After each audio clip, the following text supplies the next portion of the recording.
Dragon Ball Super Superhero had a lot of interesting concepts, which, in my opinion, weren't executed to the best of their abilities, opting for fan service over things with more meaning. I think the first half of the movie is very good, but things like the new transformations in Cell Max were simply there to generate hype and nostalgia. I think some simple tweaks to these could make for a much better movie overall. Before we get into the rewrite though, I'd like to say that the Beerus planet scenes all go the same. I don't know where to put them, but they'd still happen somewhere. I think those scenes were really fun, especially with Beerus getting new friends, so you guys can pick a point in the movie where you think it'd fit best. But everything else on Earth is gonna change, so without further ado, let's not waste any more time and get into the rewrite. The movie would open with Dr. Hedo sat in a man cave doodling drawings of superheroes. We see that he's kind of a nerd as opposed to already being a criminal. We then pan out of the window to see Carmine and Magenta spying on him. Magenta is unsure that this guy can be useful, leading to Carmine giving some exposition about him being Jiro's grandson. He lists how he has unparalleled intelligence, and lists his above exceptional grades that he's had from various universities. The only reason Hedo has gone under the radar is because he didn't want to go into his family trade, so he left them. Magenta would be sold on the guy, and so they enact that plan. He breaks through the guy's window and introduces him to the stunned Hedo. He tells him that he's Magenta, and that he's been looking for him for quite some time. On Earth, various criminals of superhuman quantities have revealed themselves, which pose a threat to humanity as they know it. Only someone like Hedo can save them all. Using Magenta's inherited funds, he plans to rebrand the Red Ribbon as a task force of remarkable individuals. He stands in front of Hedo and says, "We need to be a hero. No, we need you to be above that. We need you to be a title card." That was probably hella cringe, but I don't care. Cut to 9 years later. I know this seems like a rather large time skip, but I'll explain it later. We have a time appear on the screen as an alarm goes off, revealing Gohan waking up. We get a montage of his daily routine as the clock in the corner counts down the hours. Through this, we see Gohan oversleeping and missing Pan and Videl in the morning. Then he works, while we see him FaceTime Piccolo, who's babysitting. After that, him and Piccolo need to train. Gohan doesn't regress in my version. Next, Gohan has his great Saiyaman duties, where he stops crime. Probably get a Krillin cameo here. Finally, he gets home, where he talks to his wife only to collapse into bed. Then it repeats.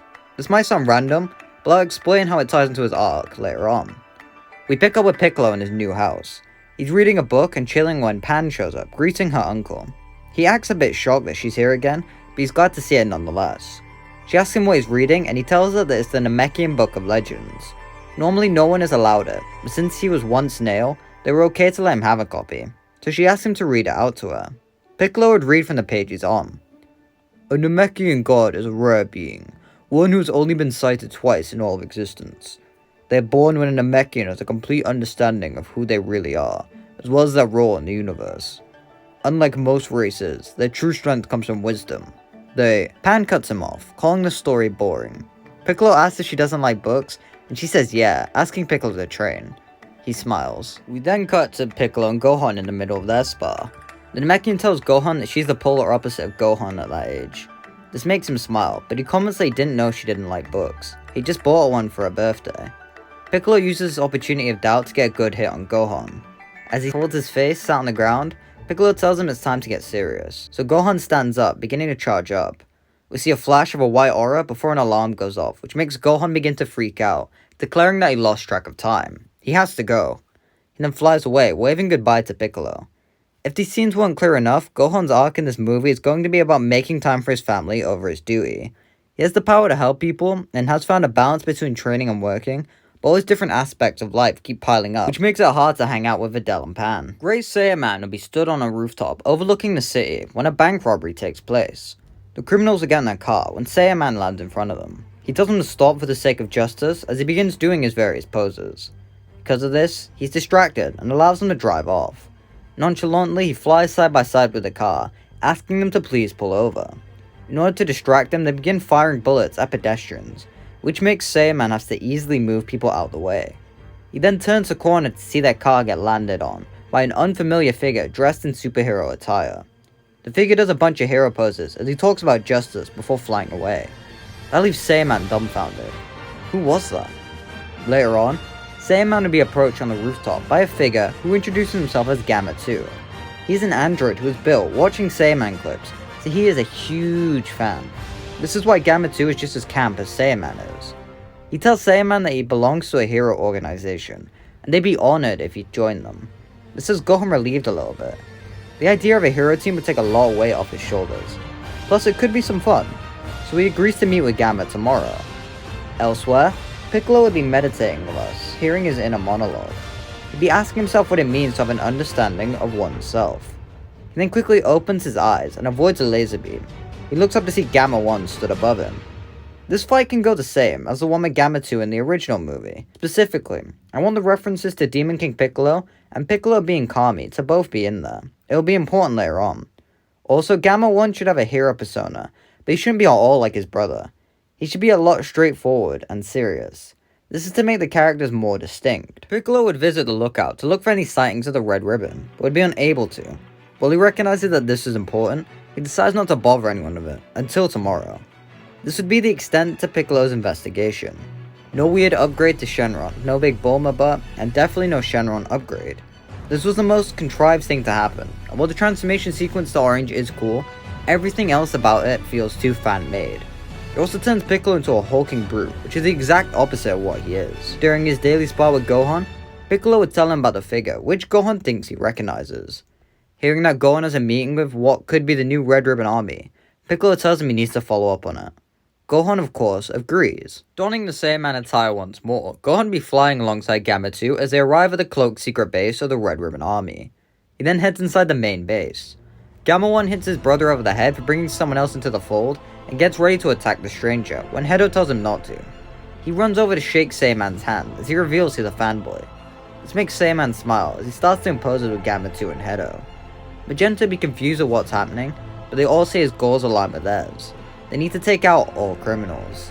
Saiyaman asks what they mean, and so Hedo presses a button on a remote. Around them in the room, holograms appear everywhere, showing some iconic characters to us. Hedo tells Saiyaman about the increased supervillain activity over the last 40 years, who they plan to take out to help the world. We see every Z fighter except for Gohan and Pan on the screen. We see some iconic scenes like Goku defeating the army as a kid, Vegeta and Nappa blowing up a city, the androids killing people, news reports of an assassin duo and a wolf bandit, even video footage of Boo, Trunks and Goten stealing candy. Ultimately, Saiyaman's eyes linger on King Piccolo. They ask if Saiyaman will help them, which makes him nervous. Badly acting, Saiyaman tells him he has to tend to a thing with the stuff, but he'll definitely call them. He then abruptly flies off. Magenta will tell Carmine to tail them. Here I'll explain why the time skip was so large at the beginning. I think it's important to have their strength feel realistic to be so strong, so having it be a large gap makes it more believable. Unlike Frieza, who's ridiculously strong in a short time. Also, it would take a while to dig up such a codex of Earth's criminals, so that's another thing that would take so long. Saiyaman arrives back at Piccolo's house, removing his costume to inform Piccolo of everything he saw. It makes Piccolo look a bit ashamed at the King Piccolo aspects of his life, but he brushes by it. After a skirmish with Gamma 1, he can tell they'll cause an issue for them without Goku and Vegeta. Gohan tells Piccolo that he'll go to Bulma's to ask her to see if she can contact Whis. We pan out to see Carmine once again recording everything on a live feed. Back to Red Ribbon headquarters. A voice behind Carmine asks what he's doing, with him quickly spinning around. The last thing on the footage is Pan smiling, before the camera cuts out. She kicks Carmine's camera and him, knocking him out. They realize that the Red Ribbon is making moves, so they need to prepare. Pan asks to help, but Gohan tells her to go home. She gets angry at her dad never wanting to do anything with her, and flies away. While Gohan feels bad, he doesn't have time to worry about it. So Piccolo and Gohan fly to Capsule Corp. They try to contact Whis, but it fails. She agrees to hold Carmine for the time being, asking them what to do now. They agree that the smartest plan right now would be to gather the rest of Earth's fighters in case they are too strong to handle, or in case they have reinforcement. After all, they're better in numbers. That's when Gohan's cell phone starts calling from an unknown number. He believes it might be work, so he answers it. Over the phone, he hears a voice say, "Hello, Mr. Saiyaman.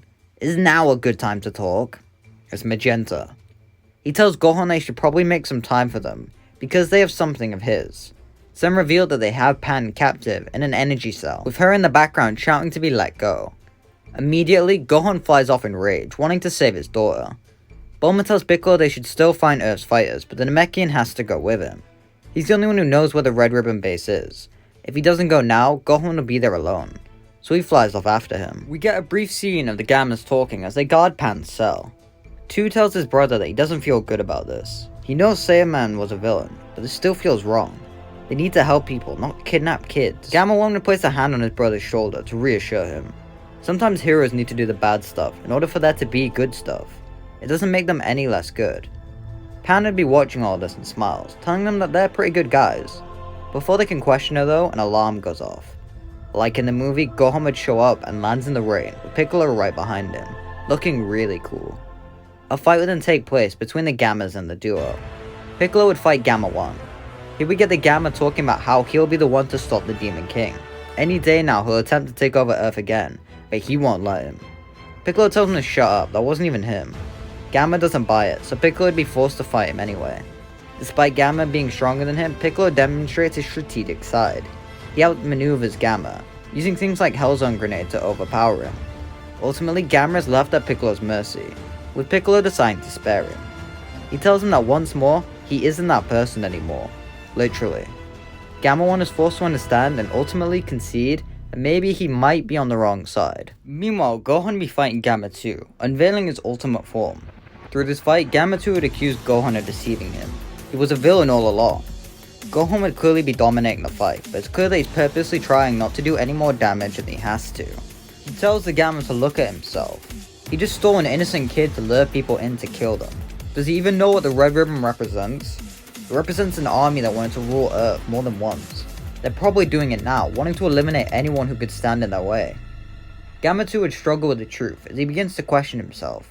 Is he the bad guy? No, that can't be, can it? He begins to emotionally break down as he collapses crying. Gohan approaches him with 2, telling Gohan to kill him before he can hurt anyone. Instead though, Gohan places a hand on his shoulder. They can come back from this. Most of his best friends used to be misguided or evil, but they realize their mistakes. He too can help them. Gamma 2 smiles as he agrees to join them. Both Gammas would turn to our side and agree to help save Pan. They all storm the Red Ribbon base and free Pan, lowering the cloaking device in the process. Hedo steps out asking what's happening, with both Gammas telling him the harsh truth. They were in the wrong. Magenta was using him the whole time. Hedo can't believe it. He asks where Magenta is. From behind him, Magenta shouts that he is there. Stood atop a pedestal, he stands above them all, holding a remote. He tells them that being a villain is in the eyes of the beholder. Gohan tells Magenta to give up and come quietly, making him laugh. Son Gohan, right? You know, back in the day, our fathers were at odds. So I'm told anyways. My father saw me as a failure, said I wasn't fit to serve him. He cast me aside and made me fend for myself. But look at him now. His legacy is nothing but remnants from the past. He was the failure, and I will be on top. He removes his shirt, revealing his modified body. In either pectoral muscle, there is 2 vacant holes. He then presses his remote, causing both Gammas to spasm uncontrollably. From in their chests, a light glows as the cores tear out, flying over to Magenta, landing inside him. His body begins to grow and spasm as he cackles. You think I wanted some league of mighty heroes? No, you were nothing but pawns. Ways to generate power. I could make the body, but not the fuel. So thank you, Hedo. You've created the greatest superhero of all. Me. I think adapting Android 13 into canon in a unique way is much more interesting than bringing in a mindless Cell clone. Also, fun fact, Gohan never mentioned Cell at all in the movie, at least in the sub. You think that arguably the most important villain to Gohan being reborn would garner some reaction. Nah, he says nothing. Plus, Magenta was kind of cast aside in the movie and was pretty useless. So making him the main villain could be a fun way to have a villain who has a personality and is a callback to another old Dragon Ball villain. Magenta would attack Gohan and Piccolo, demonstrating his immense strength. We quickly see that Magenta is able to absorb Ki Blast through his entire body, thanks to special receptors, so he gets fueled by their power. Piccolo is the weakest link, and so Magenta attacks him, beating him down brutally. He blasts Gohan away and absorbs Piccolo Ki. Gohan flies back to stop Magenta, but he cackles, dropping the lifeless Namekian to the ground. Magenta then 1v1s Gohan. He tells the warrior that if he kept his nose down, he could have lived, turned a blind eye, and his family could have lived. Gohan gets enraged as his aura becomes even bigger, remarking that isn't what a hero does. That is to the extent for Gohan's forms in the movie though. Introducing Beast out of nowhere only to have Gohan be the strongest fighter isn't cool, and it doesn't serve the character at all. There is certainly a story out there where a new form is possible, But this groundwork for a more grounded threat makes having a new form like that always feel flimsy. Over with the Gammas, both of them would be beginning to shut down. They bid farewell to each other and thank Hedo for creating them. He'd remark, however, that a hero doesn't die so easily. He created a failsafe that if they were to die, their bodies could morph into another core. That way he could always remake them, so they will both live eventually. While they are glad, they recognize that they don't have that luxury right now. Piccolo might be dead, and if they don't help, so will Gohan.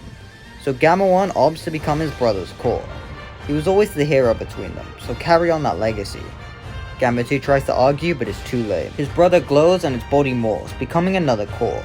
Hedo quickly repairs Gamma 2, sending him out to stop Magenta. Pan attempts to help her father, but Magenta fires a blast at her. Gohan isn't quick enough to react, but luckily a hero saves her. Gamma 2 begins doing a bunch of poses as he remarks he'll save anyone in need. So the duo begin fighting Magenta, doing quite poorly. Every attack Gohan throws slowly gets his ki sapped little by little, making Magenta stronger as Gohan becomes weaker. They begin to become complacent with losing, even with Gamma 1's sacrifice. Cut to black. We see Piccolo stood there alone in a void, questioning if he's dead or not. Son. Piccolo turns around to see King Piccolo stood there. What the hell are you doing? You're meant to have strength above everyone else. You're meant to be the Demon King. Who are you? He stutters, not having an answer. Then he feels another presence behind him, looking to see Nail. How can you sit there at a time of need? You're meant to be a protector. Who are you? Finally, we see Kami stood there. The Earth is in danger, and you give up so easily? That isn't the Piccolo I know. I trust you in my autonomy, and you can't even protect the Earth I love so dearly? You're meant to be a guardian. Who are you? Piccolo hesitates as he hears them asking, who are you, over and over. He holds his head, struggling to think straight. Memories begin to flow through him. The 23rd Tenkaichi, the fight with Raditz, meeting Gohan, dying for him, almost dying on Namek. Fusing with Kami, watching Gohan fight Cell, watching Gohan fight Buu, even some super scenes, ambiguous enough to be canon to both. Even scenes from this movie, training with Pan. Enough! You ask me who I am? Well, I am the Demon King. I am the Protector. I am the Guardian. But I'm more than that. I'm a warrior who stakes his pride in every fight he has. I'm a mentor who trains his students to become stronger every day. I'm a friend who received kindness even when undeserving. I am Piccolo, and I am second to no one. The Namekian is enveloped in an orange glow, as his weak body stands back up, consumed in the light. The warrior looks over to see Piccolo stood there, in the Namekian god form. I think a more subtle look for Piccolo's transformation works a lot better for who he is. Plus, making him godly is a pretty cool way to make him unique, whilst portraying him as a rival for Goku and Vegeta. And also, that scene is my favourite of the rewrite. I think that was really cool.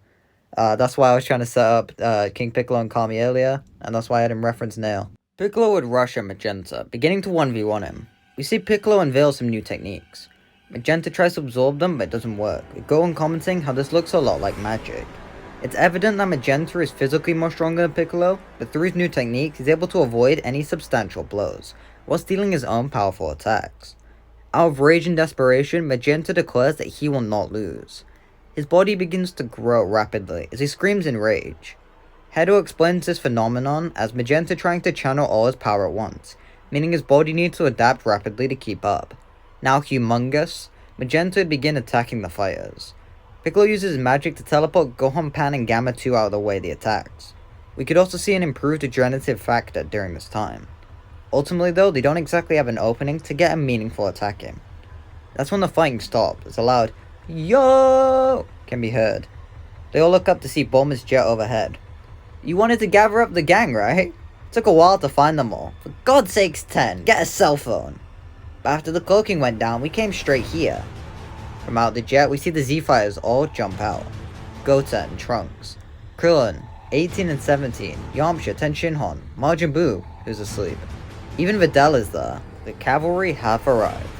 They all comment on Piccolo's new form, but he calmly tells them to focus. He asks them to keep Magenta off their back while he prepares a magic technique. He asks Gohan if he's confident in using the thing he taught him. If Gohan is reluctant, he agrees to do so. So those two go off to the side. Piccolo places a hand on Gohan's back to channel magic into him as Gohan begins charging up the special beam cannon. Z-Fighters all then begin to attack Magenta together. Here we could get some cool callbacks. Since they can't use Ki, Tenchion would use 4 Witches, Krillin and Orin combo, and Yamcha's Wolfang Fist to do something to the Behemoth. 17 and 18 also don't use Ki, which allows them to do something to Magenta. They comment on the android helping them fight, who begins doing poses, saying that he's the Grim Reaper of Justice. Goten and Trunks get angry and decide to show him a real Grim Reaper of Justice. They try to fuse, but Magenta takes a step, causing Goten to lose his footing, thus creating Fat Tanks. We get the volleyball scene of all the Z-Fighters flinging Fatty around Magenta. Pan does the final serve, which ends up hitting Fat Boo. He wakes up angry, with Videl going over, telling Boo that the big guy ate all of Boo's candy. This angers the Jin, making him attack Magenta. He even makes himself as big for a moment to do some meaningful damage. Ultimately, the combined technique is ready. All the Z-Fighters move out of the way as Boo falls asleep, making Magenta panic. He sees Gohan and Piccolo rushing at them, shouting that they shouldn't underestimate him. The Red Ribbon Army will prevail. Piccolo says, "Do it now, Gohan!" We then get a recreation of the father-son Kamehameha, except with Piccolo and the Special Beam Cannon. When he unleashes the technique, the yellow beam inside would morph into a dragon, letting out a roar as it rips through Magenta's chest. His body begins to shiver as he explodes. The day is saved once more. Everyone begins to celebrate as Gohan goes over to Videl and Pan. He apologizes to them for being so busy, promising to make more time to spend with them. Bulma then asks what they're going to do with Hedo and Gamma. Gohan smiles, saying that he has an idea. We then get a recreation of the montage at the start. Gohan wakes up earlier, feeling refreshed, where he gets to have breakfast with his family. Then he goes to work. Afterward he would spar with Piccolo using his Namekian god form. And then, cut to another bank robbery. The criminals are driving dangerously through the streets, endangering civilians. We see Hedo sat in the chair looking at multiple monitors. Danger on Taro Street. You ready to engage, Saiyaman? We see a close-up on the new Saiyaman suit as he flies into action, landing on the car, stopping them dead in their tracks. We see Saiyaman doing flamboyant poses as a news crew come in, beginning to interview him. It pans out to show Gohan sat on the couch, watching TV with Videl and Pan, smiling as they watch the news. One of the news people asks if he's the same guy. "I'm the Neo Great Saiyaman. Don't worry everyone, I'm just as good as the other one, but I promise I'll try and be better. I promise to be the best ever superhero." Post-credit scene. I know the movie already had one, but you can fit that somewhere in the epilogue. Maybe even include them realizing Earth was calling for them. But for ours, it'll be a little different. We show Piccolo stood at his house, talking to a figure off screen. He tells the figure that supposedly his new form power comes from wisdom, and he's read the Namekian Book of Legends 3 times. It makes no mention of it. So does he know where Namekians truly come from? It reveals Whis, eating some delicacy, as he agrees to help. He looks at the scepter, telling Piccolo it appears the first of the Namekians come from a different universe. Piccolo asks Whis to take him there, with Whis refusing. Unless he can get some more ice cream. At that, Piccolo grins. Cut to credits. This video is really long, so I hope you guys give us the support. Let me know if you guys want to see more rewrites. I really enjoyed writing that. Let me know if you think this is better than the original, or if it's worse than the original, let me know why. I know a lot of people really liked the movie, and I liked the parts that weren't bad. As I say, I think Gohan Beast is really dumb, and I don't like the design. Same with Orange Piccolo, and same with Cell Max. But yeah, bye!